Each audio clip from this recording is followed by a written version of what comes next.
السلام علیکم دوستوں، کیسے ہیں آپ؟ امید ہوگی آپ سب ٹھیک ہیں۔ آج میں آپ کے لیے لائی ہوں درود شریف۔ کچھ لوگ درود ابراہیمی کی زکوٰۃ کے حوالے سے پوچھ رہے تھے، تو بتاتی ہوں کہ آج سے 15 ربیع الاول تک درود ابراہیمی 500 مرتبہ ایک مخصوص وقت اور مخصوص جگہ پر پڑھیں۔ جب زکوٰۃ ادا کر لیں تو روزانہ 100 مرتبہ پڑھیں، لیکن توجہ اور لگن کے ساتھ پڑھیں۔ میں اکثر توجہ کے بارے میں کہتی رہتی ہوں اور آج کچھ اس کی اہمیت بیان کر دیتی ہوں۔ اعمال میں ناکامی کی سب سے بڑی وجہ توجہ کا نہ ہونا ہے۔ جب ہم کوئی ذکر کرتے ہیں اور دھیان سے کرتے ہیں اور اس کے پڑھنے کا ثواب تو ملتا ہے، مگر اس کی روحانیت کم ہو جاتی ہے۔ یہ توجہ ہی ہوتی ہے جو ہمارے اذکار کو روحانیت بڑھاتی ہے۔ اگر درود شریف کو ہی لے لیں، اس کی برکت اتنی ہے کہ میں بیان کرنے لگی ہوں تو شاید بہت وقت لگ جائے گا، پوری طرح بیان نہیں کر پاؤں گی۔ درود شریف کے بغیر کوئی ولی اللہ نہیں بن سکتا۔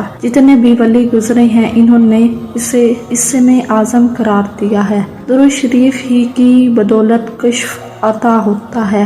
اگر کوئی درود شریف سے جلد فیض یاب ہونا چاہتا ہے تو اس کے لیے توجہ لازم ہے۔ جتنے بھی اولیاء ہیں اللہ گزرے ہیں وہ اپنے اعمال توجہ و لگن کے ساتھ کرتے تھے۔ آخر میں بس اتنا بیان کرنا چاہوں گی، کامیابی حاصل کرنے کے لیے سخت محنت کرنی پڑتی ہے اور روحانیت میں کامیابی کے لیے سخت ریاضت کرنی پڑتی ہے۔ ریاضت ہی روحانیت میں کامیابی کا راز ہے۔ دعاؤں میں یاد رکھے گا۔ پلیز چینل کو سبسکرائب کریں اور بیل آئیکن کو دبائیں۔ اللہ حافظ۔